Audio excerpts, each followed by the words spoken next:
अगर तुम उस वक्त मुस्कुरा सकते हो जब तुम पूरी तरह से टूट चुके हो, तो यकीन कर लो कि दुनिया में तुम्हें कोई नहीं तोड़ सकता है। तो दोस्तों, आज है 23 जनवरी और आप देख रहे हैं लर्न जी के भी तेज है। तो दोस्तों, आज की इस वीडियो में हम बात करने वाले हैं करंट अफेयर्स के उस क्वेश्चंस के बारे में। तो चलिए, ज़्यादा टाइम वेस्ट ना करते से वीडियो की तरफ चलते हैं। दोस्तों, आज की इस वीडियो में हम जिन भी क्वेश्चंस के बारे में बात करने वाले हैं, सारे कॉम्पिटिशन एग्जाम के पॉइंट ऑफ व्यू से बहुत ही इंपॉर्टेंट क्वेश्चन हो सकते हैं, तो आप एक भी क्वेश्चन को मिस मत कीजिएगा। दोस्तों, हमारे क्वेश्चन रिलेटेड इंपॉर्टेंट फैक्ट्स भी आपको बताएंगे, तो आप उनको भी अच्छे से याद करिएगा, क्योंकि वो भी बहुत इंपॉर्टेंट होते हैं। क्योंकि दोस्तों, इस बार पेपर को नागिन डांस करवाना है। दोस्तों, इस बार हमें अच्छे से पेपर क्रैक करना है। तो दोस्तों, ज़्यादा टाइम वेस्ट नहीं करते इसलिए वीडियो शुरू करते हैं। दोस्तों, वीडियो शुरू करने से पहले आपको एक और इम्पोर्टेंट इन्फॉर्मेशन दे देना चाहता हूँ दोस्तों, कि दोस्तों आपको जैसे कि पता है कि हमारे चैनल पे अभी 2020 सीरीज़ दोस्तों चल रही है। इसके अंदर हम आपको 20 मिनट के अंदर 20 क्वेश्चंस दोस्तों कवर कराएंगे, किसके करंट अफेयर्स के। और दोस्तों, इसके साथ साथ एक और इम्पोर्टेंट जो पार्ट है हमारी वीडियो में ऐड कर रहे हैं दोस्तों, कि आज जैसे तारीख है 23 जनवरी। तो दोस्तों, 23 जनवरी से रिलेटेड जो भी हिस्ट्री में इंपॉर्टेंट इवेंट हुए हैं, या फिर जो भी इसका इतिहास है 23 जनवरी का दोस्तों, वो सारा भी हम इस वीडियो में डिस्कस करेंगे। तो एक वेरी नॉलेजेबल वीडियो होने वाला है दोस्तों ये, तो इसको पूरा लास्ट तक देखिएगा। तो दोस्तों, अगर अभी तक आपने चैनल को लाइक से सब्सक्राइब नहीं किया है, तो जल्दी से मेरे चैनल को लाइक से सब्सक्राइब करके बेल आइकन को प्रेस करना ना भूलें, ताकि हमारे हर वीडियो के अपडेट्स आपको सबसे पहले मिल सके। तो दोस्तों, एक बात हमेशा याद रखना, जब जब मंजिल ने हौसलों से कहा तेरे बस की बात नहीं, हौसलों ने मंजिल की आंखों में आंखें डाल के कहा चल झूठी तेरी थी औकात नहीं।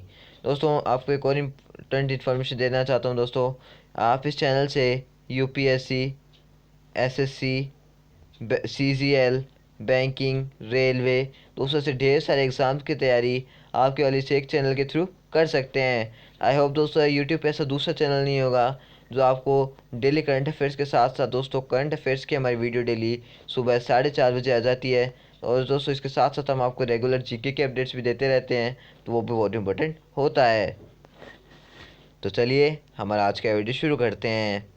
हमारा फर्स्ट क्वेश्चन है, गणतंत्र दिवस परेड में भाग लेने वाली दुनिया वाली पहली महिला फाइटर कौन होगी। तो दोस्तों, गणतंत्र दिवस परेड में भाग लेने वाली पहली महिला फाइटर होगी जोया भावना कंठ।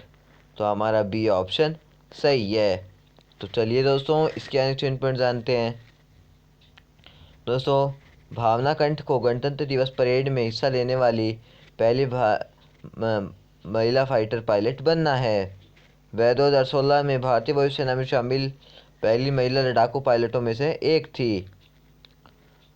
अवनी चतुर्वेदी और मोहना सिंह के साथ भावना कंठ को भी साल 2016 में पहली महिला लड़ाकू पायलट के रूप में भारतीय वायुसेना में शामिल किया गया था। दोस्तों, भावना कंठ के बारे में अपन थोड़ा जानें, क्योंकि उनकी अभी बात हो रही है। 2019 में भावना कंठ युद्ध अभियानों को करने के लिए अर्हता प्राप्त करने वाली भारत की पहली महिला फाइटर पायलट बन गई। उनने मार्च 2020 में भारत के राष्ट्रपति रामनाथ कोविंद से नारी शक्ति पुरस्कार मिला है। तो चलिए दोस्तों, हमारे नेक्स्ट क्वेश्चन पर बढ़ते हैं। हमारा नेक्स्ट क्वेश्चन है, हाल ही में चर्चित सक्कारा किस देश का एक विशाल प्राचीन दफन मैदान है। तो दोस्तों, हाल ही में चर्चित सक्कारा दोस्तों वो मिस्र देश का एक विशाल प्राचीन दफन मैदान है। तो हमारा डी ऑप्शन सही है। तो चलिए दोस्तों, इसके आंसर पर जानते हैं। दोस्तों, सक्कारा मिस्र का एक विशाल प्राचीन दफन मैदान है, जो प्राचीन मिस्र की राजधानी मेम्फिस के प्राचीन शहर के नेफ्रोपोलिस के रूप में कार्य करता है। दोस्तों, ये जानते हैं कि समाचारों में क्यों है।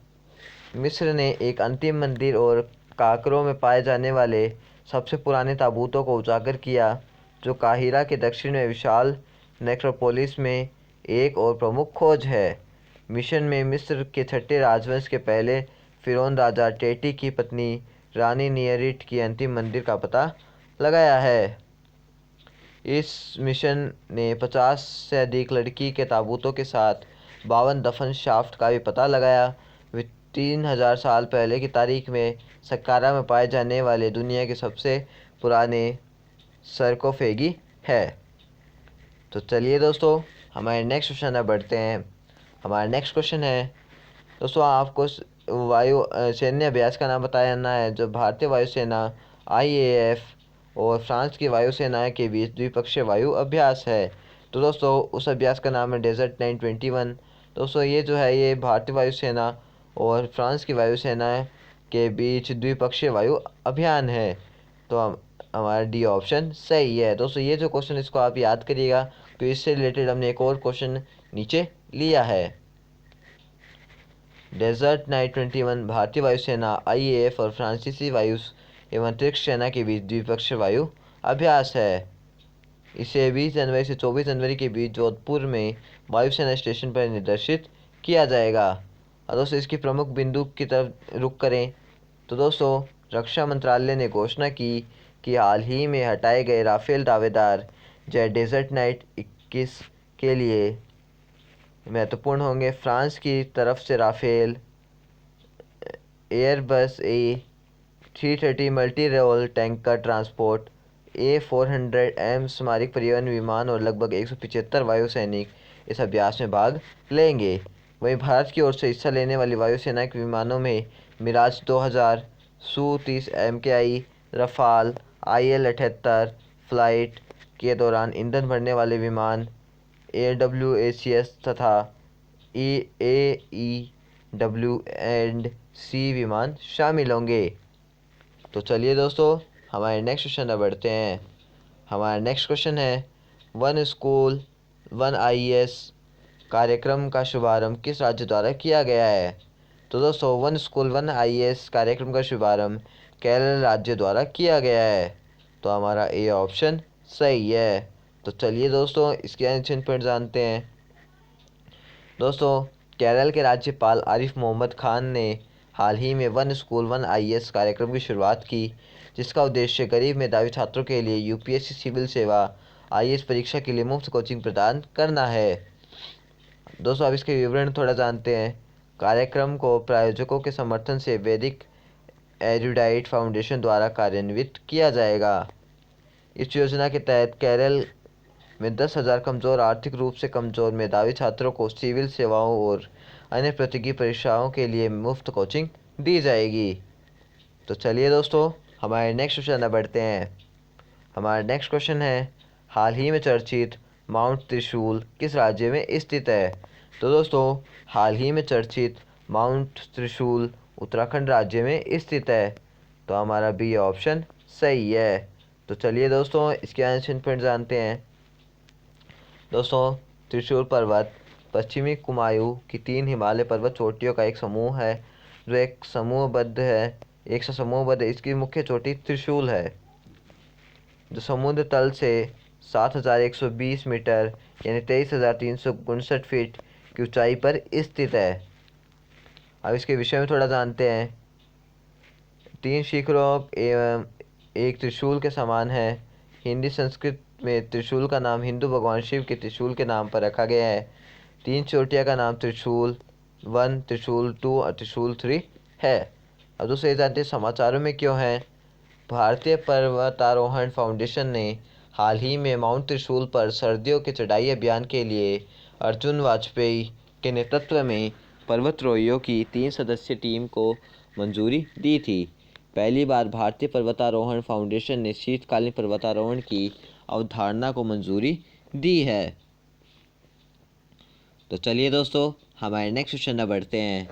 हमारा नेक्स्ट क्वेश्चन है पराक्रम दिवस किस तारीख को मनाया जाता है। तो दोस्तों पराक्रम दिवस 23 जनवरी को मनाया जाता है। तो हमारा डी ऑप्शन सही है। तो चलिए दोस्तों इसके आंसर पर जानते हैं। दोस्तों भारत सरकार ने हाल ही में घोषणा की कि नेताजी सुभाष चंद्र बोस की जयंती 23 जनवरी को दोस्तों 23 जनवरी की यानी सुभाष चंद्र बोस की जयंती। दोस्तों इसके बारे में आपको नीचे बताएंगे क्योंकि हमने आपको हिस्ट्री का बताने का वादा किया है को पराक्रम दिवस के रूप में मनाई जानी है क्योंकि उनका जन्म 23 जनवरी 1897 यानी 1897 को हुआ था। पराक्रम दिवस का अर्थ साहस दिवस है। नेताजी सुभाष चंद्र बोस के बारे में जानते हैं। नेताजी ने स्वराज नाम से एक अखबार शुरू किया था। इन्होंने द इंडियन स्ट्रगल नामक की पुस्तक लिखी थी। नेताजी 1921 में भारतीय राष्ट्रीय कांग्रेस में शामिल हुए। इस पुस्तक में 1920 से 1942 के बीच भारतीय स्वतंत्रता आंदोलन में शामिल किया गया है। जय हिंद शब्द नेताजी सुभाष चंद्र बोस द्वारा गढ़ा गया था। तो चलिए दोस्तों, हमारे नेक्स्ट क्वेश्चन में बढ़ते हैं। हमारा नेक्स्ट क्वेश्चन है, Indian personality of the year पुरस्कार से किसको सम्मानित किया गया है। तो दोस्तों, year personality of the year से विश्वजीत चटर्जी को सम्मानित किया गया है। तो हमारा ए ऑप्शन सही है। तो चलिए दोस्तों, इसके नेक्स्ट पॉइंट जानते हैं। दोस्तों, Indian personality of the year पुरस्कार से विश्वजीत चटर्जी को सम्मानित किया गया है। विश्वजीत चटर्जी को यह सम्मान सिनेमा के क्षेत्र में उल्लेखनीय योगदान के लिए दिया गया है। तो चलिए दोस्तों, हमारे नेक्स्ट क्वेश्चन में बढ़ते हैं। हमारा नेक्स्ट क्वेश्चन है, ओरवाकल ग्रीनफील्ड हवाई अड्डा किस राज्य में स्थित है। तो दोस्तों, ओरवाकल ग्रीनफील्ड हवाई अड्डा आंध्र प्रदेश राज्य में स्थित है। तो हमारा बी ऑप्शन सही है। तो चलिए दोस्तों, इसके आंसर पॉइंट जानते हैं। दोस्तों, कुर्नूल हवाई अड्डा भारत के आंध्र प्रदेश राज्य में ओरवाकल शहर में एक हवाई अड्डा है। ओरवाकल का स्थान कुर्नूल से लगभग 25 किलोमीटर की दूरी पर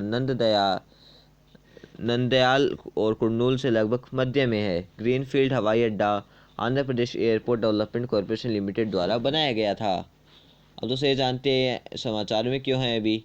नागरिक उड्डयन महानिदेशालय DCGCA ने कुर्नूल जिला और ओरवाकल हवाई अड्डे को वाणिज्यिक परिचालन शुरू करने की अनुमति दे दी है। अचल संपत्ति के विकास को गति देने के अलावा मंदिर पर्यटन को बढ़ावा देने की भी आशा है। तो चलिए दोस्तों, हमारे नेक्स्ट क्वेश्चन में बढ़ते हैं। हमारा नेक्स्ट क्वेश्चन है, WHO कार्यकारी बोर्ड के 148वें सत्र की अध्यक्षता किसने की है। तो दोस्तों, WHO कार्यकारी बोर्ड की 148वें सत्र की अध्यक्षता डॉक्टर हर्षवर्धन ने की है। तो हमारा बी ऑप्शन सही है। तो चलिए दोस्तों, इसके आंसर पॉइंट जानते हैं।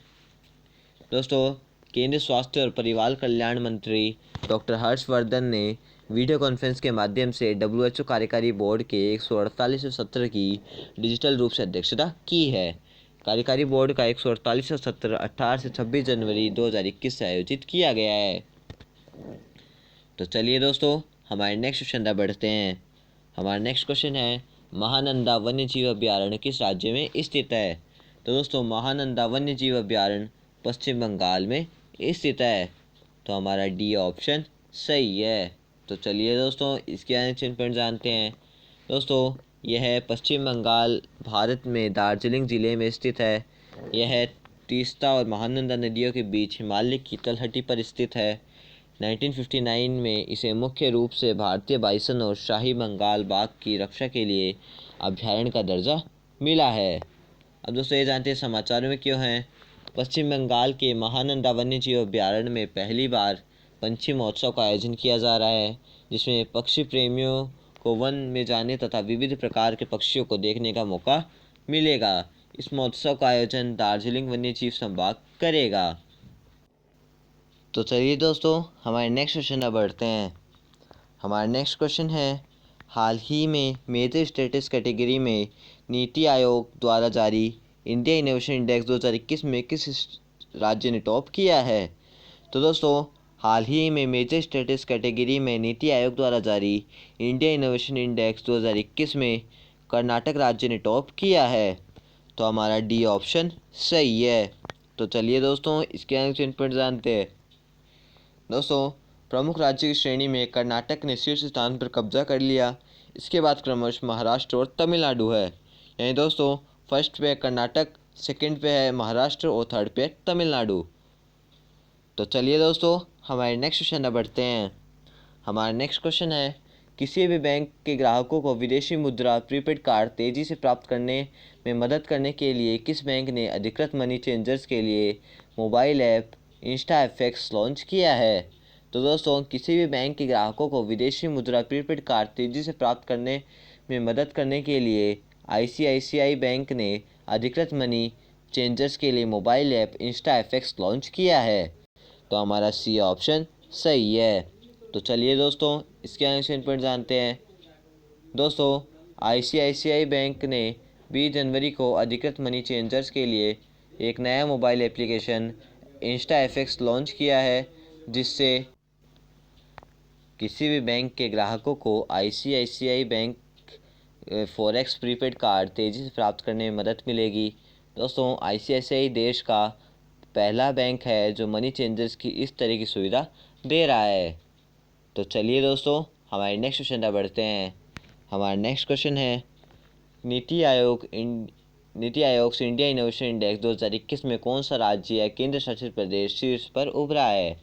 तो दोस्तों, NITI Aayog India innovation index 2021 में दिल्ली दोस्तों इसको अपन केंद्र शासित प्रदेश बोलेंगे क्योंकि अभी तक इसको पूर्ण राज्य का दर्जा नहीं मिला है। क्योंकि दोस्तों ये अभी नीति आयोग से इंडिया इनोवेशन इंडेक्स 2021 में शीर्ष स्थान पर उभरा है। तो हमारा ए ऑप्शन सही है। तो चलिए दोस्तों, इसके आंसर पॉइंट जानते हैं। दोस्तों, यूटी यानी दोस्तों यूनियन टेरिटरी यानी केंद्र शासित प्रदेश है। शहर राज्यों की श्रेणी में चंडीगढ़ के बाद दिल्ली सबसे ऊपर है। तो चलिए दोस्तों, हमारे नेक्स्ट क्वेश्चन पर बढ़ते हैं। हमारा नेक्स्ट क्वेश्चन है, रक्षा मंत्री राजनाथ सिंह ने हाल ही में दोनों देशों के बीच रक्षा मंत्रियों के संवाद डीएमडी के दौरान किस देश के साथ submarine rescue support and cooperation पर इम्प्लीमेंट एग्रीमेंट पर हस्ताक्षर किए हैं? तो दोस्तों, रक्षा मंत्री राजनाथ सिंह ने हाल ही में दोनों देशों के बीच रक्षा मंत्रियों के संवाद यानी डीएमडी के दौरान किस देश के साथ सबमरीन रेस्क्यू एंड सपोर्ट पर इम्प्लीमेंट किया? तो दोस्तों इसका आंसर होगा बी, सिंगापुर। तो दोस्तों अभी भारत और सिंगापुर के बीच समझौता हुआ है। तो हमारा बी ऑप्शन सही है। तो चलिए दोस्तों, इसके आंसर पॉइंट जानते हैं। दोस्तों, भारत और सिंगापुर के बीच रक्षा मंत्रियों के संवाद डीएमडी के 5वें संस्करण को 20 जनवरी 2021 को वीडियो कॉन्फ्रेंस के माध्यम से सैन्य सहयोग को गहरा करने के प्रयास में सफलतापूर्वक आयोजित किया गया था। तो चलिए दोस्तों, हमारे नेक्स्ट क्वेश्चन पर बढ़ते हैं। हमारा नेक्स्ट क्वेश्चन है, उस राज्य का नाम बताइए जिसने उत्तर पूर्वी पहाड़ी राज्यों की श्रेणी में के तहत भारत इनोवेशन इंडेक्स 2021 दोस्तों जिसकी बात ऊपर हो रही थी में शीर्ष स्थान हासिल किया है। तो दोस्तों उस राज्य का नाम है हिमाचल प्रदेश। दोस्तों हिमाचल प्रदेश ने अभी उत्तर पूर्वी या फिर पहाड़ी राज्यों की श्रेणी के तहत भारत इनोवेशन इंडेक्स 2021 में शीर्ष स्थान प्राप्त किया है। तो हमारा ए ऑप्शन सही है। तो चलिए दोस्तों, इसके आंसर पर जानते हैं।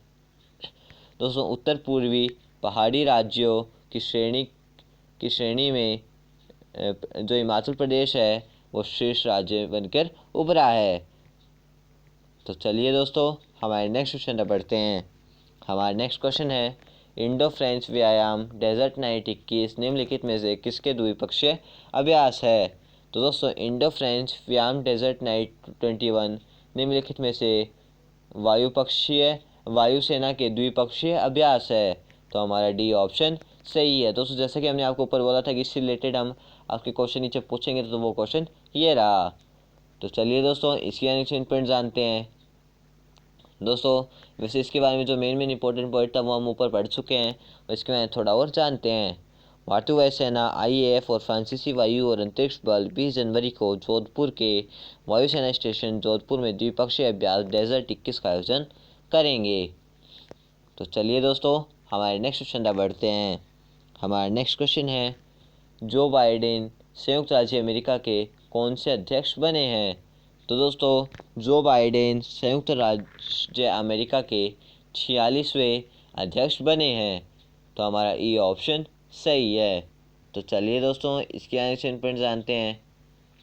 दोस्तों जो बाइडेन अमेरिका के 46वें राष्ट्रपति बने हैं। 78 साल की उम्र में बिडेन अमेरिकी इतिहास के सबसे पुराने राष्ट्रपति और केवल दूसरे रोमन कैथोलिक राष्ट्रपति है। तो चलिए दोस्तों, हमारे नेक्स्ट क्वेश्चन पर बढ़ते हैं।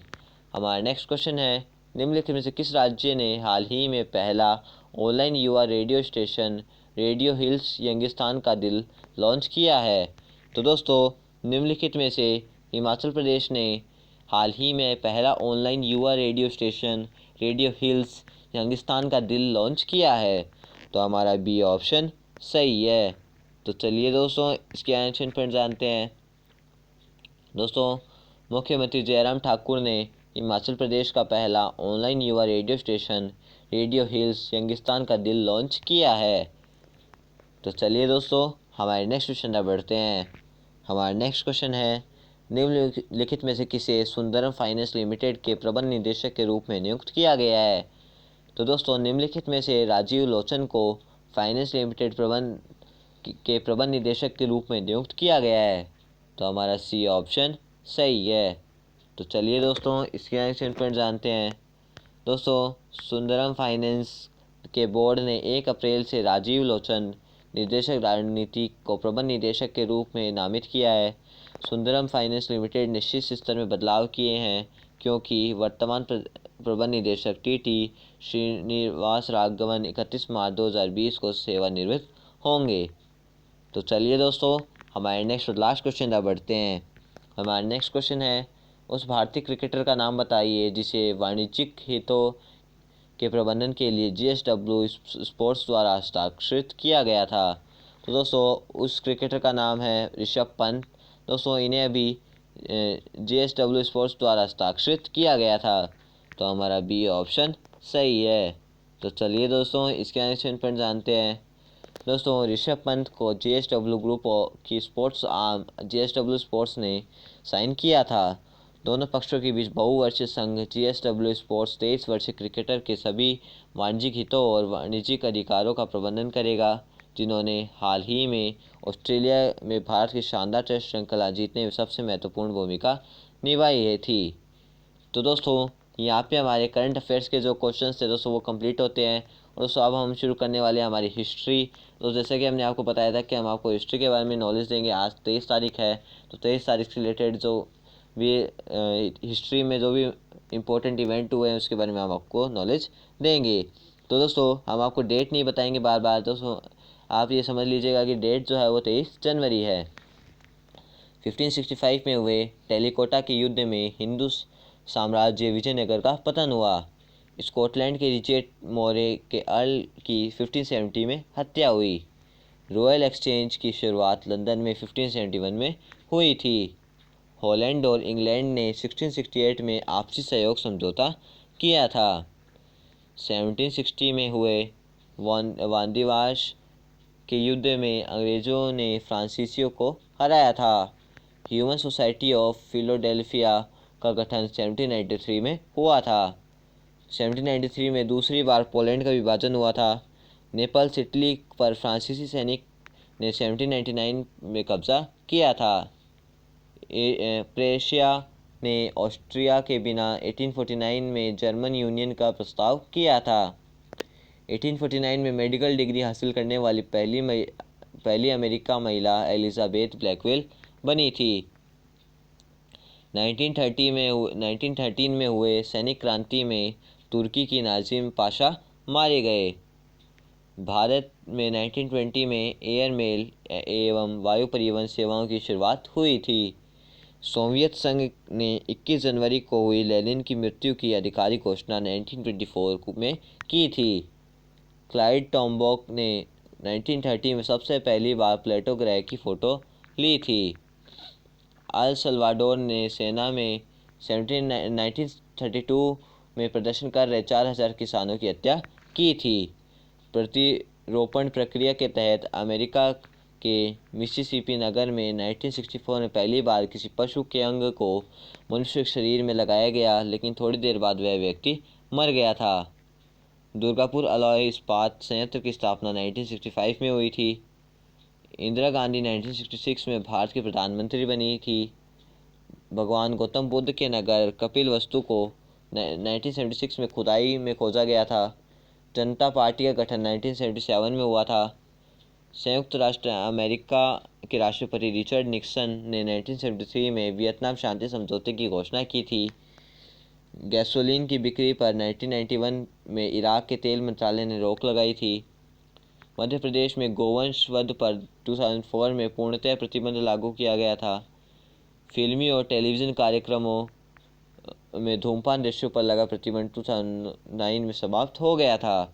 अब दोस्तों ये जानते हैं कि 23 जनवरी को जन्मे व्यक्ति यानी बोर्न ऑन 23 जनवरी जो इम्पोर्टेंट व्यक्ति थे जिनके जन्म 23 जनवरी को हुआ था वो जानते हैं।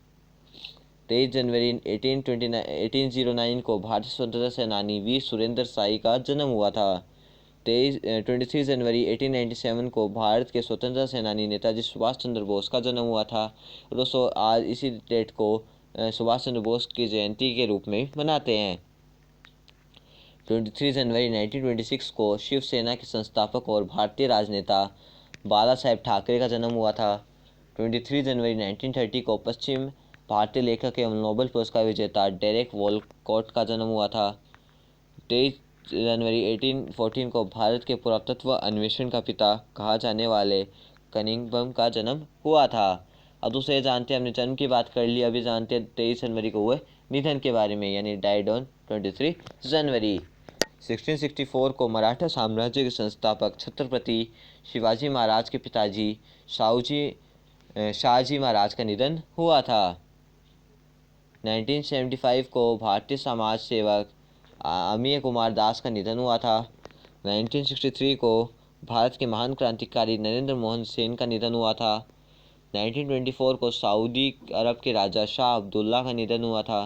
दोस्तों ये जानते हैं कि 23 जनवरी को कुछ महत्वपूर्ण अवसर या फिर कोई उत्सव था। कुष्ठ निवारण अभियान दिवस दोस्तों जो 23 जनवरी को मनाया जाता है। और दोस्तों इसके साथ साथ जो सुभाष चंद्र बोस की जयंती है वो भी 23 जनवरी को मनाई जाती है। तो दोस्तों ये था हमारा आज का वीडियो। तो दोस्तों आपकी वीडियो कैसा लगा, अगर अच्छा लगा तो हमारी वीडियो को लाइक से सब्सक्राइब करके बेल आइकन को प्रेस करना ना भूलें, ताकि हमारे हर वीडियो के अपडेट्स आपको सबसे पहले मिल सके। तो दोस्तों लास्ट में इतना कहना चाहता हूँ, अगर आप में से किसी को भी सोलर पावर प्लांट के रिगार्डिंग कुछ भी क्वेरी हो, या आपको अपने घर, school, college, hospitals, factories, industries या कहीं पे भी सोलर पावर प्लांट लगवाना हो तो आप स्क्रीन पे दिए फ़ोन नंबर पे कॉल कर सकते हैं। दोस्तों आप हमें ईमेल भी कर सकते हैं, और आपको हमने हमारी वेबसाइट की लिंक भी दे दी है, जहाँ पे जाके आप हमारे बारे में और भी जान सकते हैं। तो दोस्तों मिलते हैं नेक्स्ट वीडियो में, तब तक के लिए जय हिंद, जय भारत।